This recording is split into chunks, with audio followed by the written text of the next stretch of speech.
Përshëndetje të nderuar miq, ditën e shtunë në orën 13 në Shkup, në sheshin Skënderbej, veteranët e OVL UÇK-s do të zhvillojnë një protestë duke kërkuar lirimin e ish-krerëve të UÇK-s që po gjykohen në Hag, Hashim Thaçi dhe të tjerëve. Përgatitjet për këtë protestë janë nxjerrur më shumë nga deklarata e Mickovskit, kryeministrit të Maqedonisë së Veriut, që nuk është se e mirëpriti. Por çfarë do të thotë kjo, edhe çfarë do të kërkohet nëpërmjet kësaj proteste, për këtë do të flasim me historianin Arben Valla. Zoti Valla, përshëndetje dhe faleminderit. Përshëndetje. Çfarë synon kjo protestë? Ndoshta masivitet apo mund presim edhe atë që mund të ketë tensione ndoshta? Protesta që duhet mbahet në Shkup në 13 dhjetor në orën 1, në orën 13, është një protestë si gjithë tjetër protestet që janë zhvilluar në Prishtinë, Hag, në Europë edhe në Tiranë, ku ish ushtarët e UÇK-s veteranë sot luftës së Kosovës, por edhe të Maqedonisë dhe qytetarë dhe përkrahas të tjerë do kërkojnë me këtë protestë paqësore, meqense jemi dhe në ditën e 10 dhjetorit të ditës të drejtave të njeriut të ndërkombëtare, që është ditë ndërkombëtare, lirimin e krerëve të UÇK-s luftës Kosovës, që mëtej janë sot politikanë që janë burgosur padrejtësisht nga gjykata speciale. Është një protestë, duhet të jetë një protestë paqësore siç kanë deklaruar dhe nuk ka nevojë për shqetësime apo kërcënime të tipit të regjimit të Miloševićit, si mundohet kryeministri i Maqedonisë Mickovski të deklarohet të ketë probleme me fjalë pse duhet mbahet në Shkup e tjerë, po duke mos i rikujtojmë kryeministrit të Maqedonisë që Maqedonia është multietnike, jetojnë shqiptar, turq, serb, bosnjak, vlle e tjerë. Prandaj edhe shqiptarët tu kanë të drejtë të protestojnë paqësisht gjithmonë në bazë të ligjeve ndërkombëtare, në bazë të ligjit të drejtave të njeriut, dhe nuk ka nevojë për shqetësime apo edhe kërcënime të tipit të politikanit. Po fryma si është? Prisi që të ketë masivitet? Masivitet mund të ketë, por mos harrojmë që derisa partneri qeveritar Vleni është treguar pasivitet, janë në qeveri prej 2 vitesh, i qeverisin dhe me shumicat e komunave, mundet të sabotojnë apo të jenë indiferent ndaj kësaj proteste. Unë besoj që do ketë masivitetin e duhur, ashtu siç kishte edhe në Tiranë dhe në Prishtinë, dhe çdo gjë do kalojë me qetësi dhe asnjë gjë nuk do ndodhi. Ky është mendimi im. Po Vleni që nuk është shprehur që mund të marrë pjesë në këtë protestë, kjo vjen për shkak të Mickovskit, që janë qeveri, për shkak të Albin Kurtit, pra mentorit, apo vjen për shkak se është Ali Ahmedi aty? Mendimi im është që drejtuesit e Vlenit, aq sa i njohun, nuk kanë lidhje fare me ushtrinë shërimtare të Kosovës dhe të Maqedonisë. Pra nuk janë ajo elitë që kanë lidhje personale, që kanë ndihmuar, që të kenë dhënë kontribut në luftën e Kosovës dhe të kenë ndjenja të tilla, dhe nuk është çudi që ata janë indiferent ose nuk janë dakord që të organizohet kjo protestë në Shkup. Pra duhet i shikoni mirë, sepse kush janë organizatorët e kësaj proteste, kush janë përkrahasit e protestës dhe kush janë ata indiferentë dhe ata që kundërshtojnë këto protestë. Pra kemi të bëjmë gjithmonë me njerëz që nuk kanë pas fatin të jenë pjesë ata të UÇK-s Kosovës, nuk kanë dhënë kontribut në luftën e Kosovës dhe normale është që ata mos kenë ndjenja përkraje. Pra, unë mendoj që çdo njeri që ka dhënë diçka për kombin që i përket, pa marrë parasysh shqiptar apo etni tjetër, pra çdo njeri që ka dhënë dhe jep për kombin e tij, këtë rast për luftën e Kosovës, shqiptarët, domethënë ata që kanë dhënë, u lindë drejta dhe ndjenja që marrin pjesë të përkrajnë këtë protestë. Po ata që bën luftën, ku janë sot? Një pjesë e komandantëve, drejtuesve me pozita atëherë, pra, që ishin në front. Ku janë arrestuar dhe ndoshta çfarë është bërë për ta edhe pas luftës? Përkrahja për ta. Duhet kemi diçka parasysh. Duhet ta ndajmë pjesën e luftës dhe pjesën e mbas luftës. Në luftë të gjithë kanë qenë udhëtar, një pjesë komandant, drejtues. Dhe nga dita që mbaron kjo luftë dhe ti e heq atë veshje ushtarake, më ti nuk je pjesë e një ushtrie, se ajo ushtri më nuk ekziston. Dhe është e mira që çdo njeri që ka qenë përkrahas apo ka marrë pjesë, ta ruajë sa më mirë imazhin e ish luftëtarit apo të ish komandantit. Prandaj, nëse drejtuesit, domethënë Hashim Thaçi, Veseli, Krasniqi e tjerë që ndodhen aty, ndodhen si pjesë pjesëmarrës dhe drejtues në luftën e Kosovës. Prandaj ne duhet t'i përkrajmë gjithë. Nuk ndodhen aty si politikan të pas luftës, po ndodhen si drejtues të ushtrisë shqiptare të Kosovës dhe duhen përkrahur. Dhe kjo gjë është e vërteta dhe realiteti. Jo neve duhet shikojmë pjesën, të dënojmë pjesën e politikës që kanë qenë në parti politike, apo kryeministër, president, apo ministër, apo deputet. Ajo pjesë nuk na intereson për momentin, për arsye sepse ata në Hag ndodhen për pjesën që kanë qenë pjesë të ushtrisë shqiptare të Kosovës.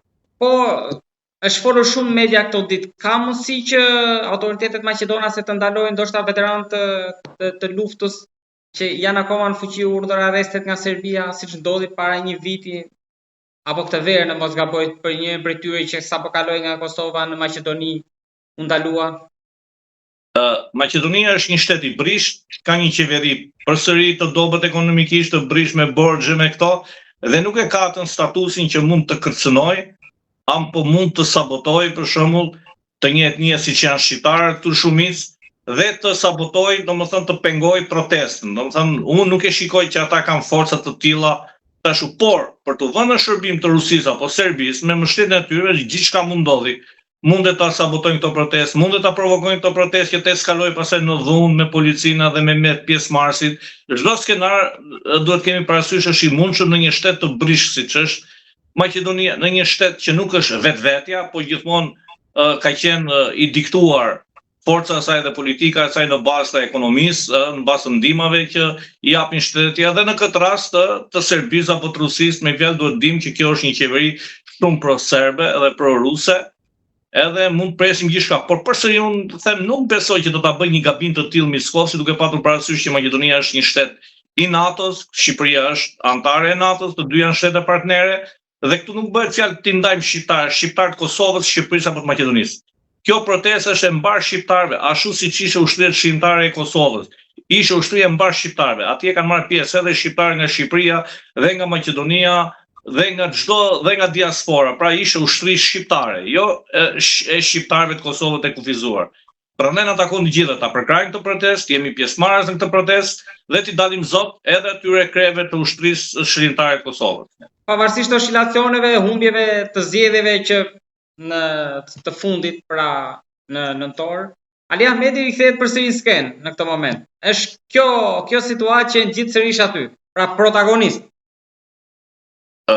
Ju rikujtoj që zoti Ali Ahmeti është themelues i ushtrisë shqiptare të Kosovës dhe të Maqedonisë dhe drejtues, dhe patjetër e ka që të jetë aktor, sepse ka qenë aktor, nuk është se del në skenë sot, dhe patjetër disa bëhet fjalë për ushtrinë shqiptare të Kosovës apo dhe ushtrinë shqiptare të Maqedonisë, zoti Ali Ahmeti dhe shumë të tjerë që kanë qenë pjesëmarrës duhet të jenë aty, duhet të jenë aktor.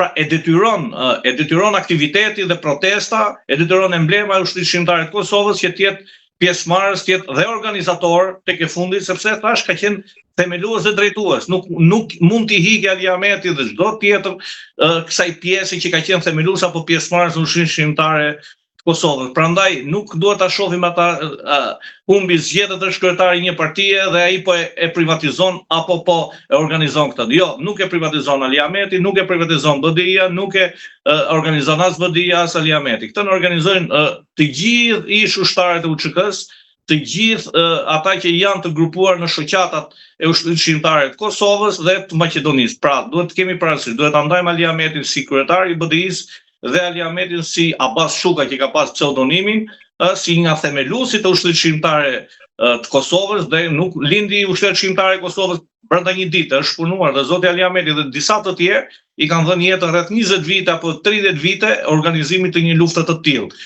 Gjithmonë kanë qenë të ushqyer në organizatat e tyre ilegale që kanë qenë për të patur një përplasje me Serbinë për pavarësinë e Kosovës. Kjo protestë vjen pas asaj në Kosovë dhe në Shqipëri, pra po flasim për trojet tona, po ka shanse që të kemi protestë tjetër në Ballkan të organizuar nga OVL-UÇK-ja? Kjo gjë varet nga ato çfarë projekti kanë, domethënë si e kanë bërë projektin e tyre në vazhdimsi për këto protesta, por derisa protestat janë në Prishtinë, Shqipëri dhe në Maqedoni, domethënë mund mbahen dhe kudo, atje ku ekziston ligji i demokracisë, aty ku ka demokraci, aty ku njerëzit mund të bëjnë protesta të tilla. Mendoni që në vende të tjera nuk do ishte pengesë, nuk do bëshin pengesë? përderisa ne në 99 kam qenë pjesë në emigracionit në Greqi dhe kam qenë pjesëtar i organizimit të një proteste për UÇK-n dhe për luftën që mbahesh në atë kohë në mbështetje të NATO-s në prill të 99-s, nuk është çudi që mund të organizohet edhe. Atëherë është protestuar në 99 në Greqi, në Athinë.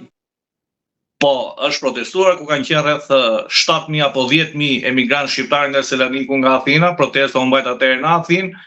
Unë kam incizime edhe këto. Kryesori ishte organizatore shoqata Vllazërimi, po dhe shumë shoqata të tjera. U mbajt në një pjesë shumë e vështirë në atë kohë kur Milošević ishte në pushtet, kur 50% e mediave në Greqi kontrolloheshin direkt nga Milošević, nga djali i tij Marko Milošević me fonde, ku qeveria e Greqisë ishte pro-greke, e theksuar dhe nuk ishte Greqia në këtë pozicion që është sot të vështirë ekonomik, ku është një pozicion i dobët politikisht në Ballkan Greqia, dhe ne atëherë me leje dhe me këto dhe organizuan një protestë shumë të suksesshme, duke treguar që dhe emigrantët shqiptarë në Greqi atëherë mundet të organizojnë një protestë në përkrahje të ushtrisë shqiptare të Kosovës, luftës të drejta atje dhe të bërbadimeve të NATO-s që bënte atëherë mbi ish Jugosllavinë asaj cope. Edhe diçka të fundit në gjykimin tuaj kjo protestë ku pritet që të ndikojë pra për të arritur qëllimin e vet, apo thjesht për treguar që shqiptarët janë bashkë në këtë momente? Unë mendoj që kjo protestë, si gjithë protestet tjera, të tregojë që ish drejtuesit e UÇK-s që ndodhen në Hag janë të pafajshëm dhe mbas atyre është një popull i tërë që përka të drejtën, është një popull i tërë që nuk do t'i bratisi bijtë e saj, edhe pse padrejtësisht mbahen prej kaq vitesh e cilësoj 5 vite, po bëhen që po mbajnë atje njerëz që kanë pas dhe funksione të larta shtetërore si president apo ministër, kryeministër apo dhe shumë poste të tjera. Pra nuk janë të braktisur.